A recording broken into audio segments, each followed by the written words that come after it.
presentar algo, compartir algo, no está bueno que se base todo en una presentación, pero en la virtualidad no tenemos tampoco muchas alternativas. Así que bueno, les voy a compartir esta presentación que se va a basar fundamentalmente en imágenes y demás. No es mi idea que compartamos texto, ¿no? Sino apoyar a las cosas que quiero ir compartiendo. Primero, algunos conceptos de inteligencia artificial, vamos a ver, para que veamos qué es y qué no es inteligencia artificial, o cuánto se dice de la inteligencia artificial que es demasiado, o que se queda corto. Y vamos a ir metiendo en el medio de las cosas más aburridas algunos ejemplos de aplicación, porque esto tiene que ser básicamente una manera de... a mí me pidieron que esto fuera más bien introductorio, ¿no? Tiene que ser mostrarles lo que existe, lo que hemos trabajado en la cercanía de mi entorno, o sea, un poco de experiencia personal, y también ayudarlos a, si a ustedes les interesa el tema, por dónde empiezo, ¿no? ¿Qué miro? ¿Qué estudio? Yo no creo que veamos en esta charla nada que no puedan encontrar en la web, digamos. Si uno navega un poco va a encontrar estas cosas. Pero bueno, la idea es ordenarlo un poco y que les despierte inquietudes, ¿no? Vamos a ver todo con nada de matemática, vamos a ver solo el concepto, y después, bueno, vamos a ver cuánto más hay de esto para aprender. Vamos a ver si me anda la presentación. Voy a compartir la pantalla completa, así que disculpen si hay notificaciones y demás cosas. No, ahí se comparte, muy bien. Muy bien. Bueno, por ahí aparece alguna notificación de cualquier otro programa, pero no importa. Bueno, un poco de presentación para que sepan de dónde vengo, ¿no? Ahí arriba están las instituciones que me nuclean un poco, que son la Facultad de Ingeniería de la Universidad Nacional de Mar del Plata, el ICITE es el Instituto de Investigaciones Científicas y Tecnológicas en Electrónica, en particular, y la Universidad FASTA, que es un segundo lugar donde también trabajo, y los temas más o menos son compatibles, por eso es que vale la pena las dos cosas. Todas estas caruchas son mis compañeros de trabajo de todos los días, que extraño muchísimo, que nos vemos solamente por la pantalla, como ustedes me están viendo ahora. Una lástima, pero es lo que el destino nos mandó este año. Nuestro grupo está compuesto mayormente por ingenieros electrónicos porque tenemos la carrera de electrónica, no tenemos bioingeniería, pero estas dos caras que están acá a la derecha son médicos, no forman parte del laboratorio constante, pero trabajan con nosotros. Y después hay una mezcla, ¿no? Tenemos bioingenieros, Fabricio, Azul son bioingenieros, los demás somos electrónicos, bueno, y Azul que viene, Lucy que viene de la parte más informática. O sea que, bueno, queda claro que la bioingeniería es una mezcla de todo, cosa que a la mayoría de los presentes acá no tengo que explicar, ¿no? Bueno, esto viene de la Facultad de Ingeniería, decía, de la Universidad Nacional de Mar del Plata.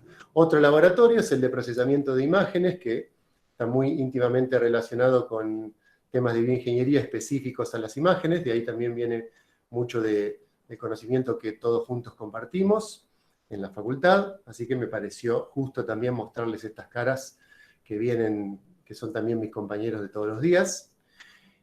Acá hay también una mezcla de informáticos, electrónicos, matemáticos, y sí, creo que con eso cubro casi todo.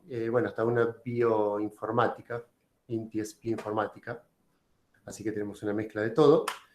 Y en la Universidad FASTA, FASTA es una universidad privada que está en Mar del Plata y en algunos otros puntos del país, tenemos un grupito que es específicamente de informática y salud, en el que también trabajamos en muchos de los temas que les voy a presentar. Y acá tenemos una relación con la Facultad de Medicina, por ende, los cuatro de abajo son todos médicos, y bueno, ahí trabajamos mucho más en conjunto en la parte de la implementación de estas técnicas aplicadas a lo que ellos van proponiendo. Bueno, eso era como para que supieran de dónde veníamos. Con respecto a la inteligencia artificial, ¿cuánto se ha dicho de la inteligencia artificial? ¿No? ¿Cuánta cosa que hay de inteligencia artificial? Cuando uno piensa en esto, se acuerda de estas películas, por ahí algunas son más viejas que otras, y tenemos esa idea de que la inteligencia artificial es el robot, ¿no? Que parece operar en forma inteligente y que si no nos descuidamos nos va a destruir o nos va a hacer mal, como pasa en algunas de esas películas que vemos. En otras no, en otras es eterno. En otras el robot toma sus propias decisiones. Siempre pensamos en el robot porque es lo que cuando decimos inteligencia, nos humanizamos eso, ¿no? Pero bueno, no es lo que queremos hacer acá hoy. Esto está muy lindo, es inteligencia artificial. nos imaginamos que las máquinas aprenden a pensar, pero no, en realidad no. Esto es lo que vamos a desmitificar. ¿Qué es la inteligencia artificial? Es lo que está acá abajo de todo esto. Esto es la inteligencia que denominamos artificial. Y la verdad que no tiene nada de inteligente, tiene de algorítmico, ¿no? Mucho de matemática que es aplicada con un fin específico y mucha creatividad. Esto más que inteligencia artificial es inteligencia humana que se ha puesto en una computadora para que nos sirva para algo, pero la creatividad que tienen todos esos algoritmos y todas esas cuentas y todo eso que está ahí metido en esa diapositiva es lo que hace funcionar a esto que llamamos inteligencia. Bueno, no hay nada de inteligente, hay algorítmica. Entonces, no vamos a ver nada que ninguno de nosotros pueda no saber, digamos. Cualquiera de ustedes se pone a investigar un poco, tenemos la parte matemática, tenemos la parte de procesamiento de señales, la parte de interpretación de gráficos, y por supuesto, la codificación, ¿no? La programación, y no es más que eso en realidad.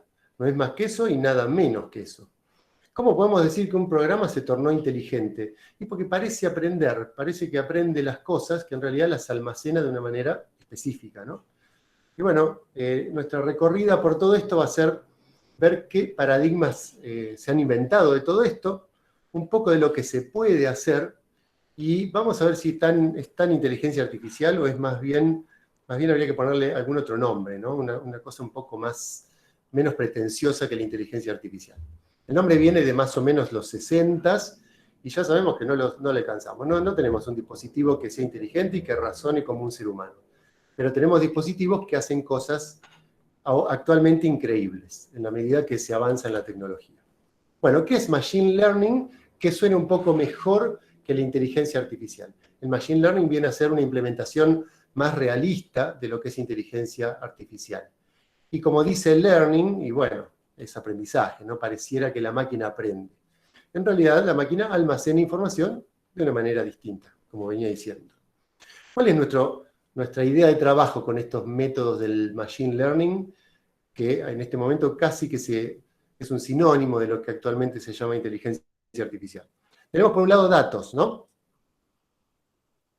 Con los datos, ese sería nuestro conocimiento, vamos a alimentar a un modelo y el modelo va a tomar esa información, procesarla numéricamente, y con eso nos va a dar una salida que a nosotros nos tiene que servir para algo. Pareciera como que primero hay un proceso de aprendizaje o entrenamiento sin que me importe de dónde vinieron los datos en principio. A mí me dieron un conjunto de datos, yo se lo doy al algoritmo, el algoritmo los aprende, decimos, y después a la salida tenemos algo que nos sirve para algo. Ese sirve para algo podría ser una visualización original de los datos, que son tantos que no los puedo interpretar y los veo de una manera linda, o una generalización. Yo le enseño estos casos y le digo qué pasa cuando viene un caso nuevo. Esa sería la faceta de la predicción o del reconocer algo parecido a lo que yo le enseñé. Interpretar los datos, por supuesto, sería el objetivo máximo de todo esto. Vamos a ver hasta dónde llegamos. En particular, como les voy a mostrar muchos ejemplos de imágenes, por esta interrelación con el laboratorio de imágenes que les decía, comento que los datos también pueden ser imágenes que se meten en el modelo y en particular aprendemos a hacerle cosas a las imágenes, como por ejemplo segmentarlas, sacarle los pedacitos que no son de interés, o reconocer que hay adentro de la imagen, si hay un hígado, o es una imagen cerebral, o es un caso de una, no sé, tomografía ósea, por poner algunos ejemplos, ¿no? Que el sistema reconozca automáticamente lo que contiene la imagen. Sí, vamos a ver muchos ejemplos de ese tipo. Por ahora, lo importante es saber que el modelo va a aprender a partir de información contenida en los datos. Bueno, ¿qué son los datos? La mayoría de los sistemas van a trabajar con algo que no es ficticio, que es un conjunto de datos, algo así como esto. O sea que puede ser imágenes, puede ser lo que sea, pero en realidad tenemos que trabajar con algo así como esto. Tenemos las columnas de esta tabla, vendrían a ser lo que denominamos características o features, y cada renglón sería una instancia, un dato.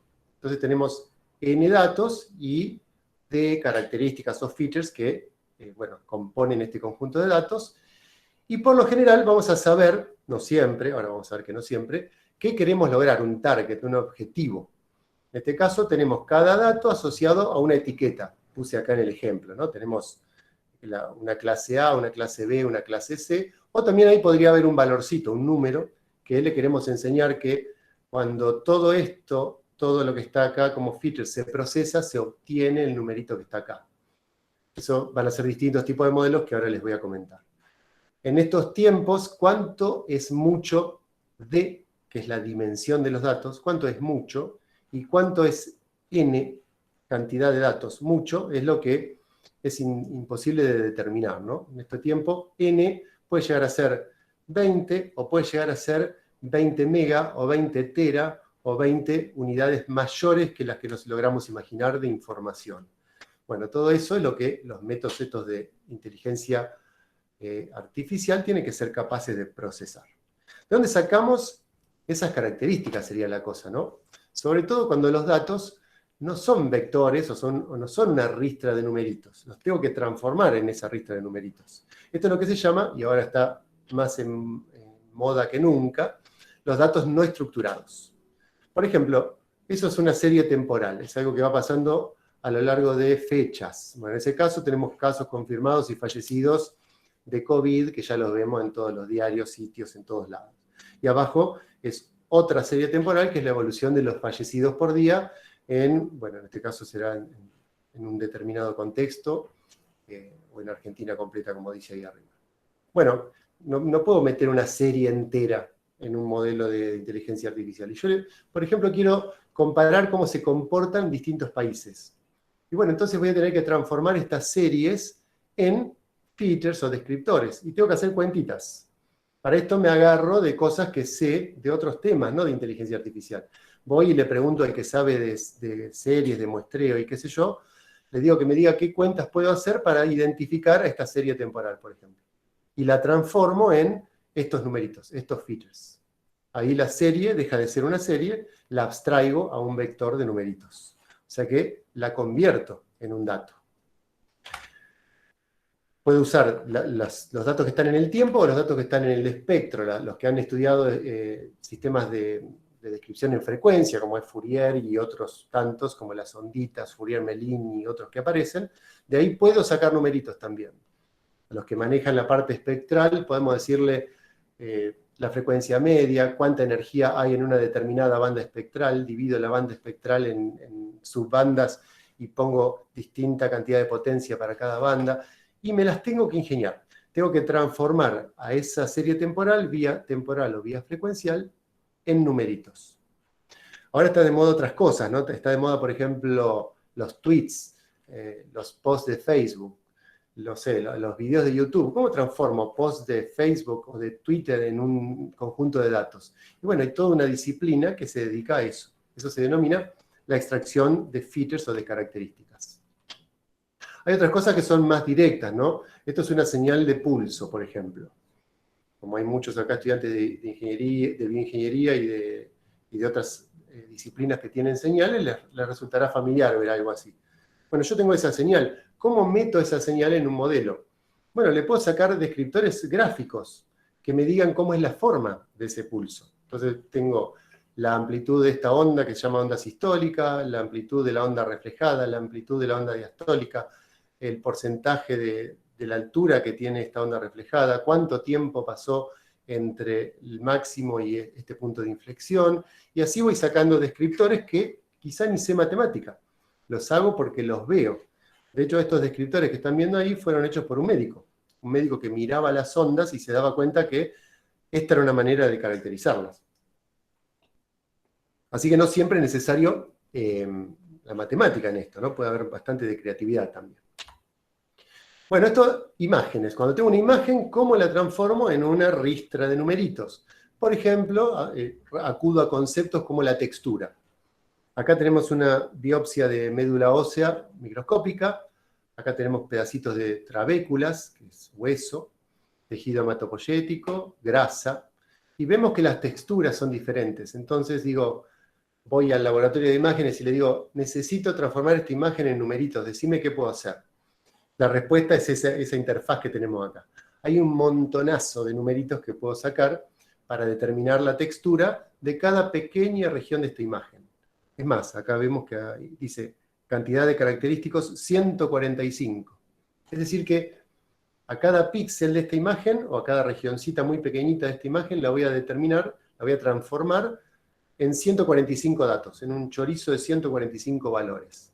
Este es el proceso de abstracción, extracción de las features. Algo más sencillo para los que conocen cómo funciona un resonador magnético. El resonador no saca una sola imagen de cada slice o de cada rodaja del cuerpo. Saca más de una, tantas como configuraciones tengamos.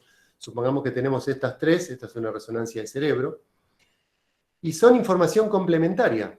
Entonces, ¿cómo armo mi vector de características para cada píxel en este caso? Cada píxel va a tener su intensidad en cada una de estas imágenes y las voy representando en este vectorcito de características. Abstraigo un píxel de esa resonancia en 3 o más valores. Esta es una imagen satelital, nada que ver, pero el concepto es el mismo. Tengo muchas representaciones de la misma imagen, de la misma escena, digamos, y cada pixelito queda representado por todas ellas. Acá el concepto es cómo pasar de la imagen a numerito, ¿no? A la descripción matemática de los datos. Y si se mueve en el tiempo, la imagen, podemos representarla píxel a píxel, mirando qué pasa en cada píxel. Entonces tendríamos una serie de cada uno de los píxeles, así como está en esto, y una vez que transformo cada píxel en una serie así de una cosa que varía en el tiempo, de su intensidad que varía en el tiempo, ahí, bueno, llamo otra vez a los de las series temporales que me ayuden a sacar descriptores de esas series. Entonces, cada píxel queda determinado por una serie y cada serie queda determinado por distintos descriptores. Por supuesto, no estamos viendo qué son estos descriptores, qué significan ni nada. Imagínense que cada una de estas cosas que estamos viendo tiene su propio estudio, su propia gente experta, y a veces el que trabaja en inteligencia artificial se tiene que ir metiendo en cada tema, porque no es que puedo trabajar a ciegas totalmente, tengo que interrelacionar con la gente que está trabajando conmigo, por ejemplo, médicos. Bueno, vamos a ver qué paradigmas o qué tipo de aprendizajes podemos tener o podemos proponerle a la computadora. Esto es muy conocido, pero hay que tenerlo clarísimo para saber cuando uno aprende un método, ¿dónde está parado? Vamos rápido. Esto es aprendizaje supervisado. Tenemos datos de entrada, datos de salida. El modelo va a dar algo. Tenemos los datos de entrada por un lado, los proceso con el modelo, obtengo una salida. Los comparo con los datos de salida y acá voy a tener un error. ¿Cuánto le pifió el modelo, digamos? Según el error voy a modificar al modelo para que cada vez el error sea más chiquitito. Eso se llama aprendizaje supervisado y va para muchos métodos distintos, matemáticos, que usan esta misma idea, ¿no? Modificar a este procesamiento, a este modelo, con el error que estoy obteniendo. Otro tipo de modelos siguen el aprendizaje no supervisado. Es decir, acá le damos los datos de entrada, pero no le decimos qué queremos obtener. Le damos un objetivo. Por ejemplo, separame los datos en datos parecidos lo mejor que puedas, pero yo no sé lo que quiero obtener. Vos tenés que descubrirlo, le decimos al modelo. Bueno, esto es mucho más desafiante, ¿no?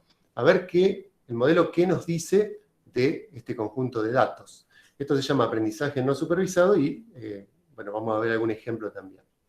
Esto es muy dinámico todo, ¿no? Hace 15 años no teníamos más que decir. Ahora se nos agregan nuevos métodos, por ejemplo, este aprendizaje que se llama por refuerzo, Reinforcement Learning, en el cual hay una gente que aprende y va fijándose qué acciones le conviene tomar según un estado o una recompensa. Por ejemplo, un robotito que va caminando y se fija cuál es el mejor recorrido que tiene que hacer para llegar a un objetivo. Inspirado en cuestiones de la naturaleza, inspirado en nosotros mismos, cómo tomamos las decisiones, cada vez se impone más este tipo de aprendizaje por refuerzo, que hoy no vamos a ver nada de eso, pero que es un tercer paradigma de aprendizaje que no se puede dejar de lado para la inteligencia artificial. Esto hace cosas sorprendentes y, bueno, no vamos a ver directo esto, pero sí alguna aplicación que tenga algo que ver con eso. Después tenemos los tipos de modelos que se asociarían a estos paradigmas de aprendizaje. Entonces, un modelo muy interesante sería el de estimación. tengo acá numeritos, features en la entrada, y obtengo un numerito acá en la salida. Entonces, no tengo idea qué hace este modelo acá adentro, el modelo que aprendió mi conjunto de datos con mis ejemplos, no sé, lo aprendió solito, modificó cosas internas, y lo que yo sé es que cuando pongo los datos en la entrada del modelo, el modelo me dice aproximadamente lo que yo esperaba obtener en la salida. Esto es aprendizaje supervisado. Yo le enseño, pongo esto en la entrada, quiero obtener esto en la salida. Pongo esto en la entrada, quiero obtener esto en la salida. Y así tengo muchos de estos ejemplos. Cuando el modelo ya aprendió, vengo con un nuevo caso y el tipo me predice, en base a lo que aprendió, lo mejor posible, que es a qué equivaldría eso que puse en la entrada. Esto es lo que se llama un modelo de regresión. ¿Para qué nos puede servir en este ámbito de la bioingeniería? Podemos tener, no solo de la bioingeniería, ¿no? Pero un caso particular. Podemos tener magnitudes que son fáciles de medir, no invasivas, por ejemplo, no tengo que pinchar a un paciente, y puedo estimar con esas magnitudes medibles una magnitud más difícil de medir que requiere invasividad o que tarda mucho tiempo. Ese sería un paradigma de aplicación de un modelo de regresión bastante concreto. Por supuesto que tiene que haber una relación, aunque yo no la sepa, entre estas variables que pongo en la entrada del modelo y esto que el modelo me predice. Tiene que haber una relación aunque yo no la sepa. Ahí está la idea del machine learning. Vos aprendés lo que yo te digo y después veremos si me doy cuenta cómo funcionás o no. Este es un ejemplo.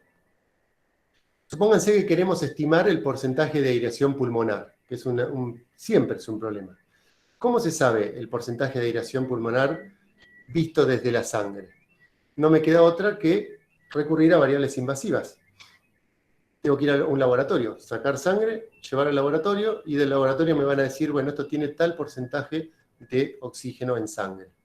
O a través de cuestiones hemodinámicas, catéteres intravasculares, cosa que es súper invasivo, para determinar la presión parcial de oxígeno en la sangre. ¿Y cómo puedo saber cómo está funcionando la oxigenación en general? ¿De dónde saco esa información? Y podría tener cortes tomográficos, entonces miro dónde el pulmón está actuando bien y dónde el pulmón está fallando, por ejemplo. Pero toda esta parte de arriba es una locura, porque no puedo hacer una tomografía y barrer a cada ratito todo el pulmón de un paciente para saber qué porcentaje del pulmón está trabajando bien. Y no puedo todo el tiempo ir pinchar al paciente, sacarle sangre, llamar al laboratorio y que me digan qué porcentaje de presión parcial de oxígeno hay en la sangre. Sin embargo, puedo medir otras cosas, con sensores no invasivos. Cuestiones de mecánica pulmonar, flujo y presión en la vía aérea, el caudal de cómo el paciente respira, y cuestiones que pasan en los gases expirados. Me fijo el volumen, me fijo la composición del aire expirado, que es absolutamente no invasivo. Con las variables no invasivas puedo intentar predecir una de las invasivas, por ejemplo, la presión parcial de oxígeno. Entonces, tengo algunas magnitudes medibles, voy a seleccionar de estas solamente las no invasivas, y estimo con el modelo de regresión una que es bien difícil de medir, que me demandaría muchísimo más trabajo. Esto, el modelo una vez entrenado, anda muy rápido en los tiempos que corren, así que esto podría trabajar incluso en tiempo real. Así que un modelo de regresión lo puedo tener funcionando, por ejemplo, en un monitor, en una unidad de cuidados intensivos. Tengo un montón de información sacada de sensores en tiempo real o casi real, y estimo otras magnitudes que son más difíciles de medir. Por ejemplo, esta, la presión parcial de oxígeno. El gran desafío siempre pendiente es la presión arterial. ¿Cómo medir presión arterial en tiempo real sin un catéter invasivo y sin tener que inflar todo el tiempo un manguito, ¿no? Esa es una asignatura pendiente y que, bueno, siempre está ahí dando vueltas nuevos métodos para intentar hacerlo. Otra cuestión sería la predicción temporal. Recién vimos cómo transformo una serie temporal en datos. Y bueno, una forma es enseñarle al sistema, por ejemplo, 4 valores y decirle cuál es el que viene. Después me corro en el tiempo, le enseño 4 valores y le explico o le digo cuál es el que viene. Y así recorro toda una serie temporal. Lo que me permite, si el modelo aprendió toda esta parte, fíjense que otra vez dice datos de entrenamiento, consultarle por valores futuros. Se me termina la serie, por ejemplo, en 100 valores, y el modelo, si aprendió correctamente, me va a predecir el valor 101. Después utilizo el valor predicho 101 y me puede predecir el valor 102, etcétera, etcétera. Esto sería un enfoque que no necesariamente es de inteligencia artificial, pero hay muchos métodos que permiten hacerlo, y es lo que están intentando siempre en estos tiempos más que nunca, por ejemplo, con la cantidad de contagios diarios, cantidad de muertes diarias del coronavirus, etcétera, etcétera. Así que esta sería la cuestión. Pongo un modelo de regresión que en este caso trabaja distinto, no trabaja con características, sino con los valores anteriores del tiempo. Y me predice, aprendió a predecirme valores futuros. Por supuesto, cuanto más valores futuros predigo que tengo que utilizar los predichos anteriormente, bueno, cada vez se tornan menos confiables, ¿no? Como el pronóstico del tiempo, digamos. Cada vez se torna menos confiable. Y no solo eso, podemos agregar incluso más de una serie. Por ejemplo, podríamos poner la serie de cómo evolucionan los contagios en una ciudad, en un país o en todo el mundo, pero si vamos a estudiarlo más chiquitito, por ejemplo, qué pasa en mi ciudad, qué pasa en Mar del Plata, puedo agregarle otros datos, por ejemplo, la temperatura diaria, la serie de temperatura diaria. Entonces pongo 4 datos anteriores de cómo fueron evolucionando los casos de contagios, y también cómo fue la temperatura de esos casos. Le agrego información al modelo de regresión y quizá la predicción futura sea mejor todavía. Si alguno de los que está escuchando trabaja en series temporales, por lo menos yo no he visto la aplicación de nueva información a las series. Están todos intentando predecir solamente con la realimentación de los contagios, y sin duda hay otros factores que están afectando a esto, y que en los modelos quizá no está siendo tan considerado. Hay un nicho de trabajo muy interesante del Machine Learning aplicado a un tema de absoluta actualidad. Este trabajo, y así como este voy a mostrarles un montón que fui seleccionando, trabaja con un montón de series temporales para predecir la mortalidad de internados en una unidad de cuidados intensivos. En este caso, pediátrica, ¿no? Este es el estilo de trabajos que la gente que trabaja en Machine Learning presenta, ¿no? Todo el tiempo. Miren las series, acá están presentadas con cuadraditos de este tipo. Esto es cómo evoluciona el tiempo, y tenemos la información de qué drogas consumió o la cantidad de droga administrada en cada uno de esos tiempos, las intervenciones que se realizaron, valores de laboratorio y signos vitales. Es decir, que tiempo a tiempo tengo todas esas características. Todo eso se alimenta a un modelo de regresión, a un modelo, en este caso, de predicción temporal, que en este caso particular se llama redes neuronales recurrentes. Todavía no vimos eso, no le mostré nada de redes. Y esto puede predecir valores futuros en base a valores pasados. Recién vimos la regresión o la estimación. Otro modelo es el de clasificación. En la clasificación no tengo un valor en la salida, tengo una clase en la salida. Es distinto ese concepto de un valor numérico que de una etiqueta. Entonces, el sistema dice, aprende que esto es de clase A, de clase B, de clase C, y cuando viene un nuevo dato, en base a lo que aprendió, me dice, vos sos de clase A, vos sos de clase B, o vos sos de clase C.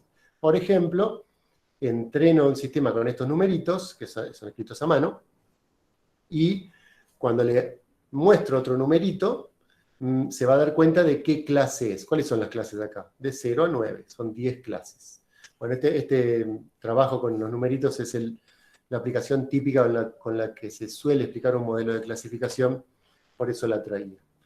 Yendo a algo un poquito más de pisar tierra, esto hemos trabajado con mis compañeros en la facultad, tenemos fotografías de líquido peritoneal, líquido extraído incluso por el mismo paciente y puesto en una cápsula de Petri. Sacamos una fotografía y le enseñamos a un sistema de clasificación cuáles de estos casos son normales, dudosos o patológicos. Entonces tenemos que tener un banco de datos, un banco de imágenes, ¿no? Normales, dudosas, patológicas. Y no solo eso, lo hacemos por regiones de la imagen, por cuestiones estadísticas, en pedacitos de la imagen. Le mostramos al sistema estos pedacitos, el sistema nos informa si esos pedacitos son normales, dudosos o patológicos. Imagínense el grado de velocidad que puede tener esto para hacer un análisis masivo de información. Yendo a un caso extremo aplicado y muy interesante, estos son datos que vienen de un hospital que existe efectivamente, es el Hospital Italiano de Buenos Aires.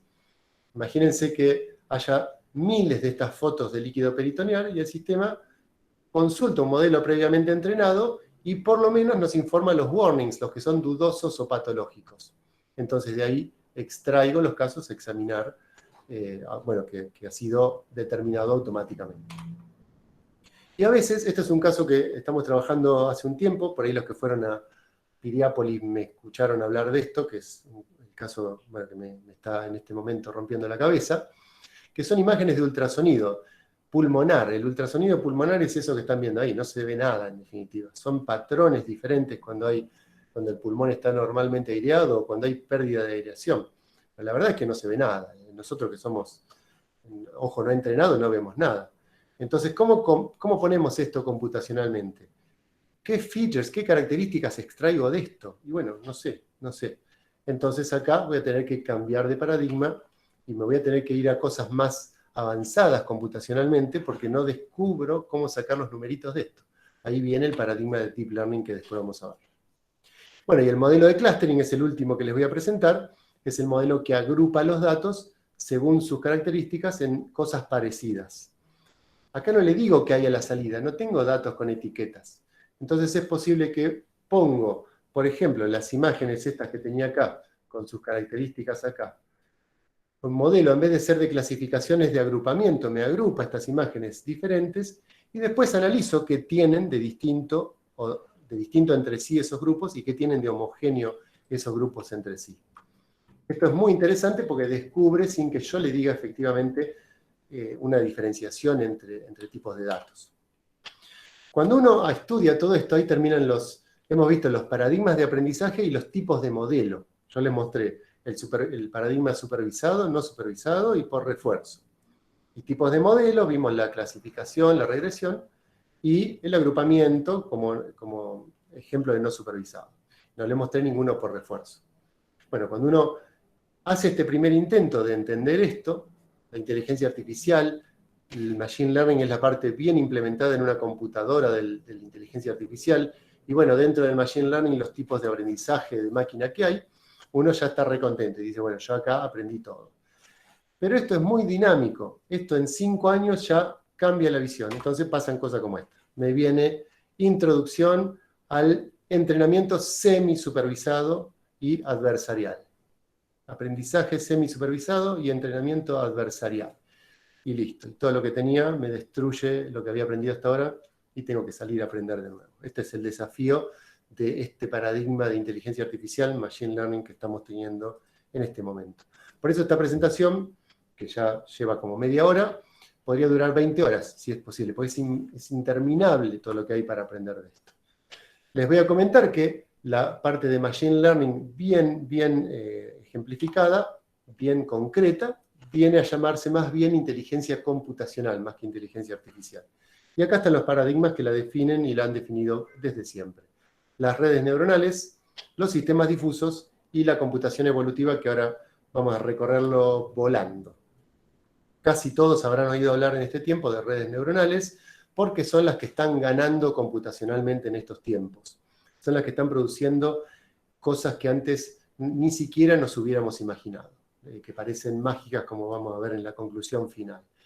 Con las redes neuronales de diferentes tipos, predigo qué va a hacer el usuario en Facebook, predigo que si el que posteó en Twitter está contento, está triste, está a favor del gobierno, está en contra del gobierno, y cosas que hace, no sé, 10 años ni siquiera nos hubiéramos imaginado.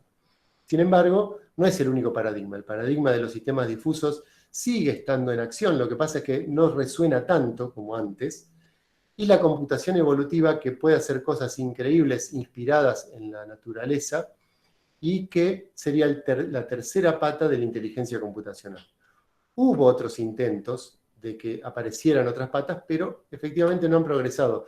Miren acá, además de los sistemas difusos, las redes neuronales y la computación evolutiva, está el paradigma de Swarm Intelligence y de sistemas artificiales inmunes, pero la verdad es que han quedado difusos, se han ido, porque no siguieron evolucionando. Por eso esas 3 patas que mostré antes son las más importantes.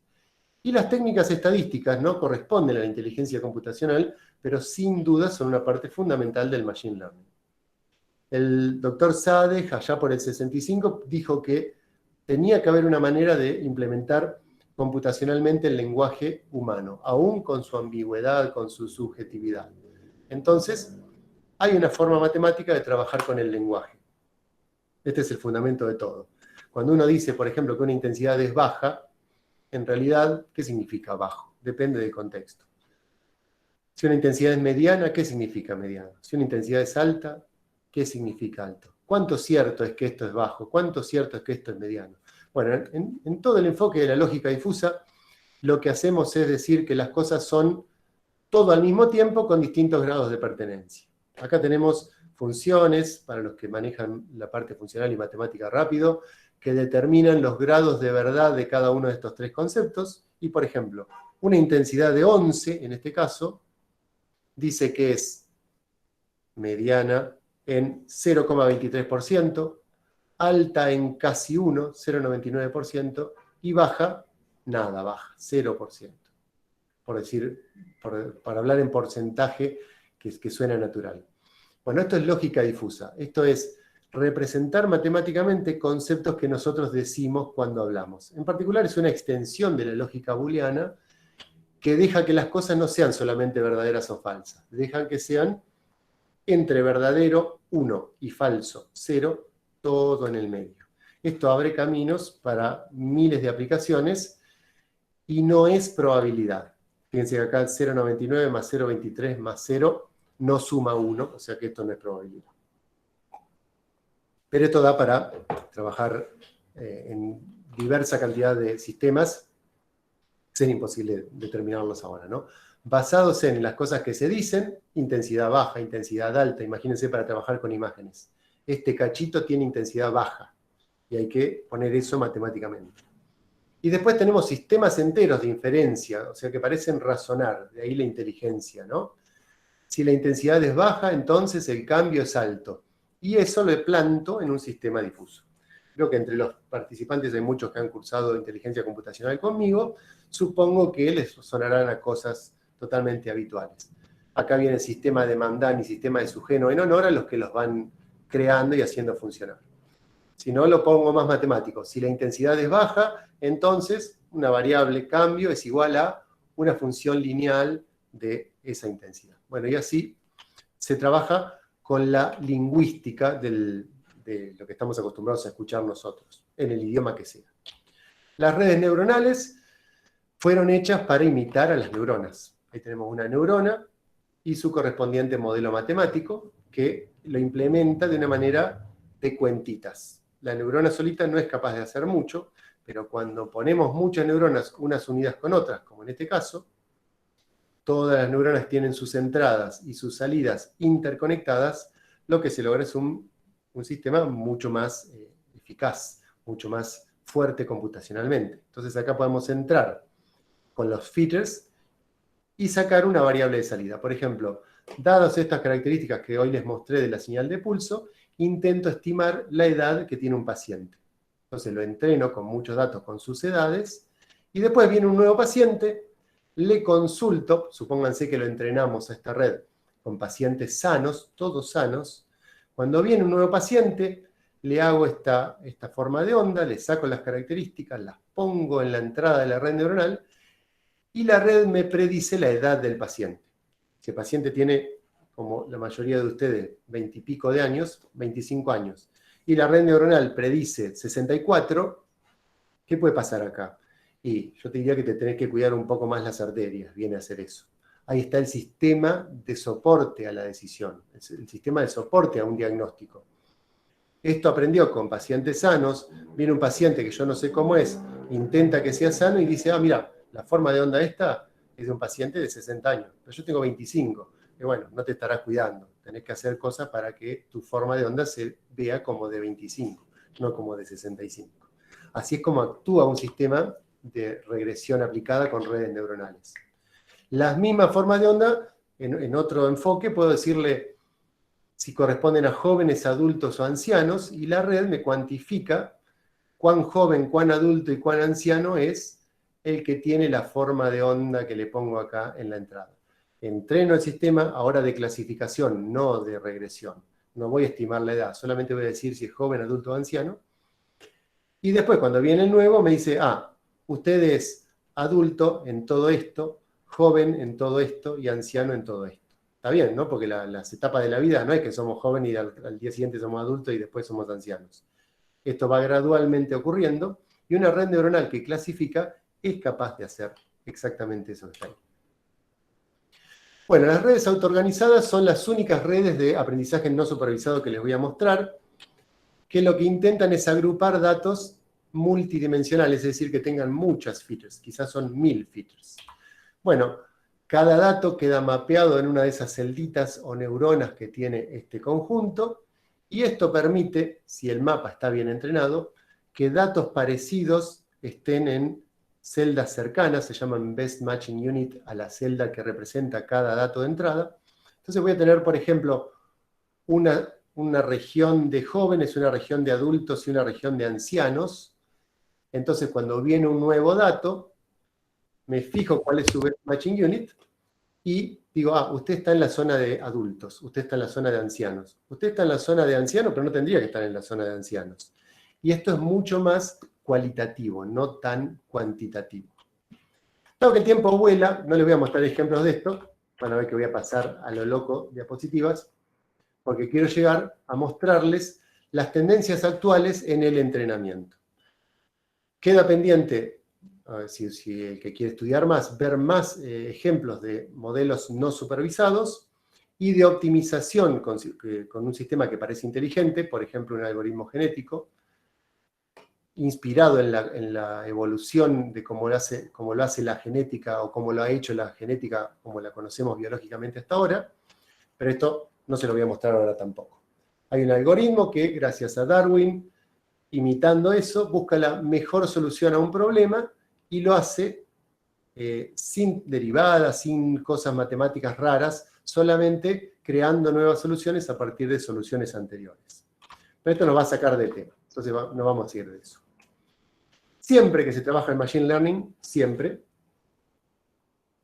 y cuando se trabaja en Human Learning también, cuando uno es humano y estudia y aprende, corre el riesgo de aprender y no aprobar el parcial después.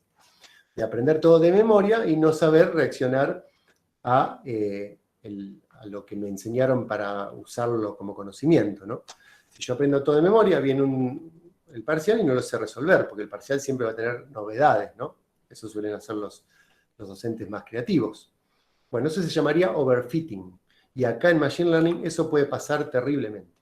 Cuando un sistema va aprendiendo, la curva es la azul. Acá tenemos el error que está cometiendo el sistema. Cuando va aprendiendo, aprende, el error va bajando cada vez más. Pero todo el tiempo tenemos que ir testeando si el sistema va aprendiendo y siendo capaz de generalizar ese conocimiento. Es decir, me dejo algunos datos, que se van a llamar de validación o de test, me los guardo para ir consultando al sistema a ver si no está aprendiendo demasiado de memoria. Estos serían parcialitos, digamos, que vamos tomando a ver cómo va yendo el conocimiento. Y esto no se puede separar del aprendizaje. Es decir, el que nunca vio Machine Learning tiene que saber que no puedo aprender un método sin saber cómo se evalúa su capacidad de generalización. Si no, me estoy autoengañando o estoy creyendo cosas que no son ciertas. Así como hay tanto, también hay mucha mentira en todo esto, ¿no? Entonces hay que tener en cuenta las dos cosas.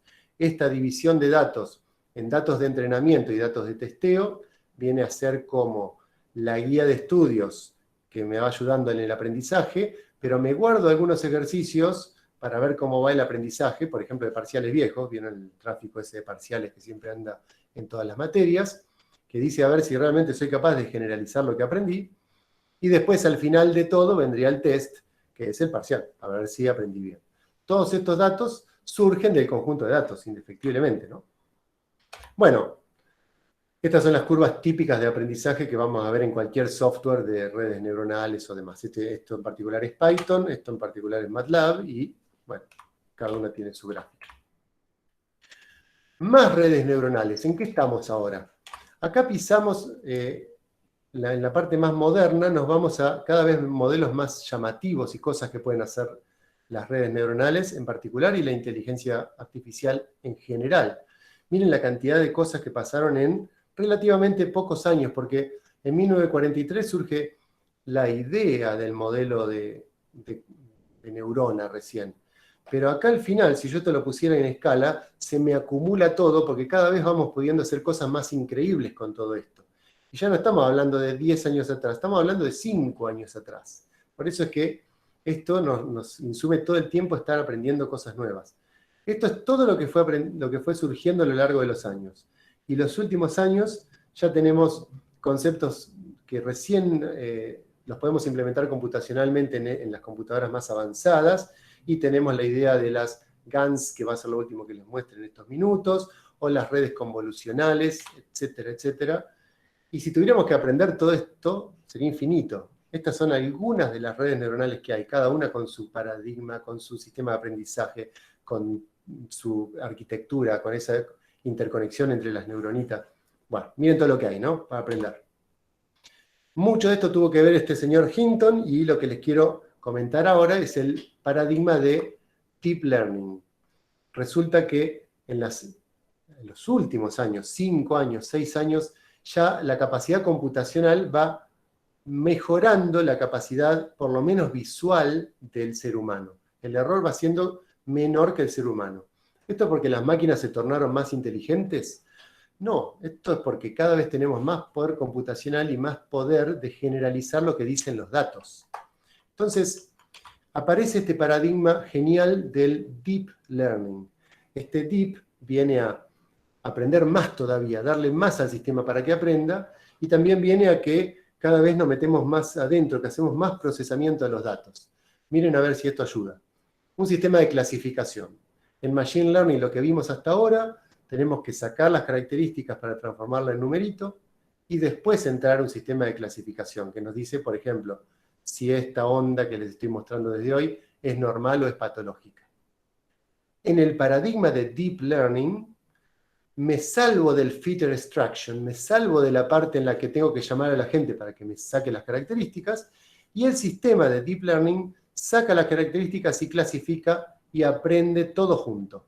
Aprende a partir de datos, que es normal y que es patológico, a partir directamente del dato no estructurado, de la señal, del tweet, de lo que quiera ponerle en la entrada.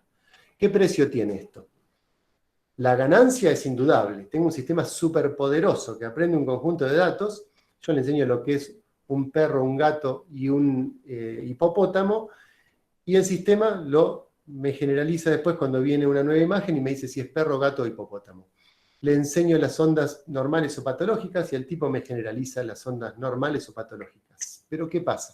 Tengo que darle muchísima cantidad de información, y la forma que tiene esto de aprender requiere muchísima capacidad computacional.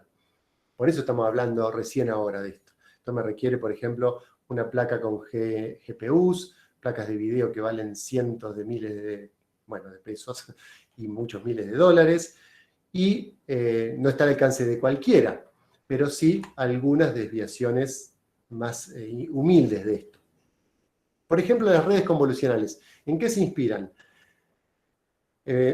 Pensando en el cerebro, en cómo se procesa una imagen en nuestro cerebro, se hacen sucesivas convoluciones, para los que estudiaron señales, sucesivos procesamientos, que no importa en este momento cuál, de modo de transformar a la imagen en numeritos para poder entrar en el clasificador como vimos antes. Esto es lo que vemos nosotros, dice what we see, y esto es what computers see. Una computadora ve este sistema de numeritos como una imagen. Bueno, procesemos eso, transformémoslo en una ristra de numeritos, y después hacemos un clasificador. Todo esto adentro del sistema convolucional o de Deep Learning.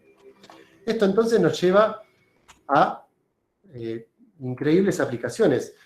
El ultrasonido que hoy les mostré, que no teníamos cómo sacar las features, bueno, ahora no me importa sacar las features, ahora me lo va a hacer el propio sistema de Deep Learning. Entonces yo le enseño que estos son casos normales, estos son casos de líneas B, estos son casos de consolidación, y yo puedo ni siquiera saber lo que es consolidación. Bueno, sí, sé, consolidación es que los alvéolos están pegados, están no intercambiando oxígeno, entonces lo veo en la ecografía con estos patrones. Los ven visualmente, se ve que esto es distinto a esto, y que esto es distinto a esto, y que acá parece como si fuera una luz que sale así para abajo. Pero computacionalmente, ¿cómo le digo a la computadora esto es línea B? Bueno, en un sistema de Deep Learning le muestro casos, y después vuelvo a preguntarle por infinita cantidad de nuevas ecografías, en este caso ultrasonido, y la red me dice cuál es el caso, si es normal, líneas B o consolidación, con una velocidad increíble. Quizás estuvo semanas entrenándose, pero la consulta de la red es muchísimo más rápida. Así funciona esto. Primero la etapa de extracción de características y después el clasificador. Esta arquitectura que les estoy mostrando acá es de 2012, para que vean que no estamos muy atrás. Bueno, el Alex, este muchacho, es un muchacho joven que ganó un concurso por hacer esta red en particular. Pero después, en estos 8 años, salieron muchas otras redes que solucionan distintos problemas. Todas estas. Y las tenemos disponibles. Las puedo bajar de internet y puedo trabajar con esa red. Entonces, viene el AlexNet, por dar un ejemplo, que fue entrenado con 1000 tipos de imágenes. Manzanas, pelotas, laptop, dice ahí, pencil, cat. Pero yo no la quiero para esto, yo la quiero para clasificar mis ecografías. No quiero un gato o perro, quiero caso normal, caso líneas B. Bueno, tengo una salida muy elegante. Entreno la red de nuevo, pero no la entreno toda. Entreno solamente este pedazo del final. Dejo toda esta parte de extracción de características sin tocarla y entreno solamente, cambio la parte del final. Esto ya lo transforma en un problema mucho más humano, que lo puedo hacer en mi computadora con un i7 y no necesito una barbaridad de equipamiento. O lo puedo hacer gracias a Google, que ahora nos presta sus servidores para hacer algunas cuentas de estas. Esto se llama Transfer Learning. Saco el aprendizaje que aprendió otro, que se mató otro, me bajo una de estas redes, la rompo, le cambio la última etapa, la etapa de clasificación, y la sigo entrenando con mi conjunto de datos. Ahora los datos no tienen que ser tantos como miles, pueden ser cientos. Siempre tienen que ser bastantes. Pero es mucho mejor que entrenar una red nueva, que sí o sí me requeriría una computadora con una capacidad altísima, impagable en este momento, o con unas placas increíbles de procesamiento. Bueno, entonces, y que además me tomaría semanas de entrenamiento, quizá. Entonces me voy a una solución más humilde, aprovechando lo que otros ya han solucionado. No tiene sentido empezar siempre de cero. La evolución también es ir usando lo que otro ya logró y comparte, ¿no? De ahí lo bueno de compartir el conocimiento. Ahí está la parte que modificaríamos. La AlexNet original tiene 1000 clases en la salida. Y yo, si lo voy a usar para la aplicación esta, tengo 3 clases en la salida. Entonces, cambio la etapa de la clasificación nada más. Si ven Transfer Learning, sí o sí les tienen que decir cuál fue la red o lo que sea original que utilizaron para hacer esto. Después, consultar frame a frame una ecografía entera en tiempo real es absolutamente posible. Va pasando un video ecográfico o incluso el equipo mismo con el sensor puesto va tomando los frames y todo el tiempo esto me va diciendo si es normal, líneas B o consolidación, y fíjense que lo hace de una manera difusa o probabilística. Acá sí se asemeja a una probabilidad. A ver, vos, este frame, sos todo esto de normal, todo esto de línea B y todo esto de consolidación. Imagínense qué grosso para un sistema de monitoreo, ¿no? Tengo el ultrasonido conectado y en tiempo real tengo en todo momento lo que pasa. Y si la barrita, por ejemplo, de consolidación sube mucho, ¡pac!, prendo una alarma y llamo al médico que está pasando algo. Todo esto es delirio, porque no está implementado y tampoco hay un sensor ultrasónico todo el tiempo puesto. Pero sí sirve a fines diagnósticos. Yendo a cosas más nuevas, fíjense esto que es de junio 2020, por ejemplo. Ya con estos conceptos que vamos viendo, es posible comprender los papers de aplicaciones ingenieriles. Acá intentan detectar COVID con imágenes radiográficas de pecho, una cuestión que es fácil de hacer, digamos. Hay una terrible red que ellos han llamado Dark COVID-Net, y no solamente dicen si tiene COVID o no tiene COVID, sino que además han mirado a la red adentro y a alguno de los pasos de la red se les hace un procesamiento adicional y le brinda a la salida esto que se llama heatmap, que dice cuáles son las partes más importantes, más calientes de la imagen. Entonces esto da para que el médico, el experto, evalúe primero que tiene una predicción automática, guarda que este caso posiblemente tenga COVID, y encima le dice cuáles son las partes de la radiografía que tendría que prestarle bastante más atención. Y lo hace de una manera automática. ¿Cuál fue el precio? Y tuve que tener muchísimas radiografías, cientos de radiografías de casos normales y cientos de radiografías de casos de COVID. Bueno, lamentablemente ahora las tenemos bancos de radiografía de COVID y cada vez más, entonces también así se va ganando el conocimiento.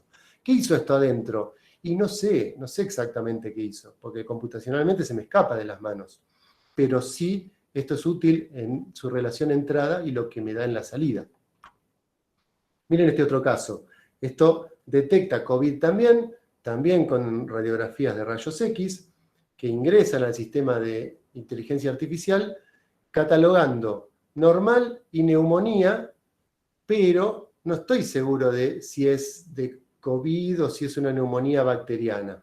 Entonces, quizá después de determinar normal o neumonía, tengo que ir a otro sistema que me lo subclasifique en neumonías virósicas o neumonías bacterianas. Entonces, de todos estos casos, las neumonías virósicas quizás sean COVID-19. El médico no va a tener que ver 18.000 radiografías de todos los casos del país, si se quiere.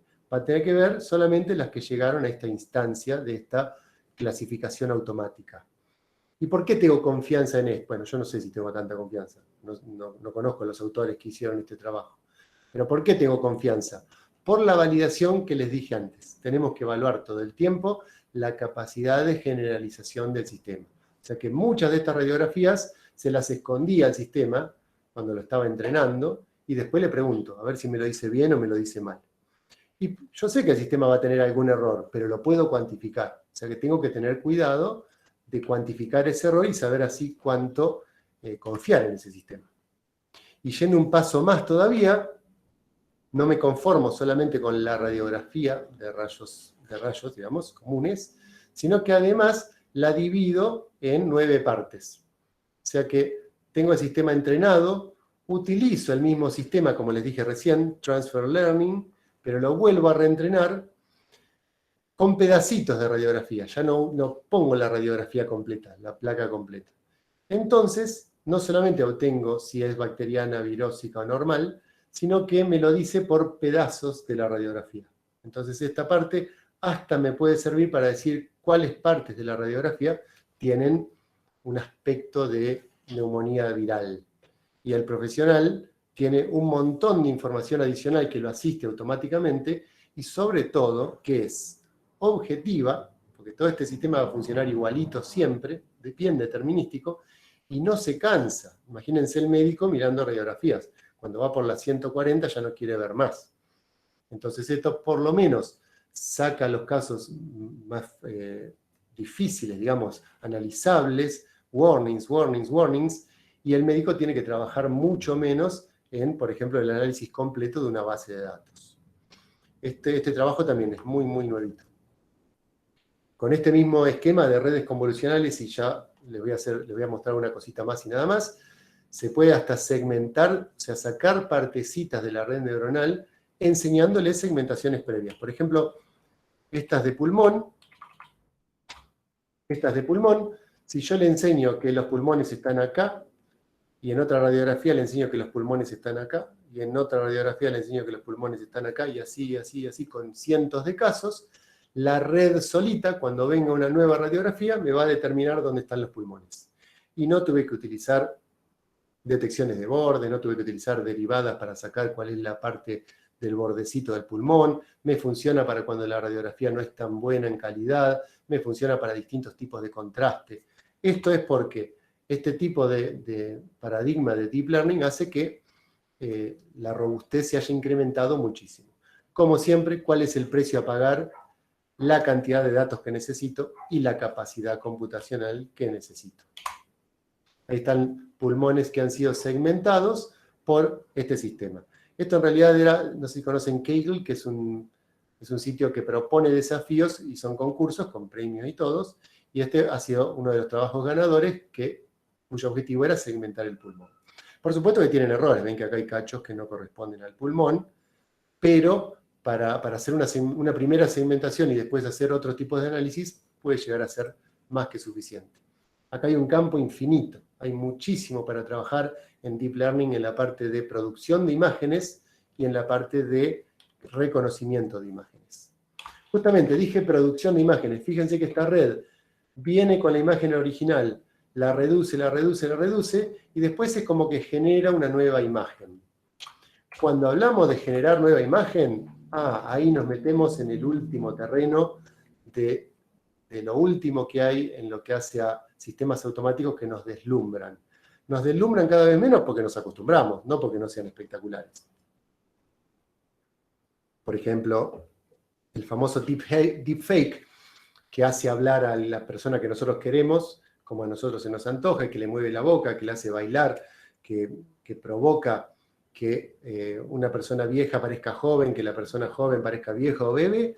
Todo eso se hace con generación automática de imágenes. Y evidentemente nadie le dice, bueno, el bebé tiene los cachetes en tal lugar, el ojito en tal lugar, achicar el ojo, agrandar el ojo. No, es un sistema automático de generación.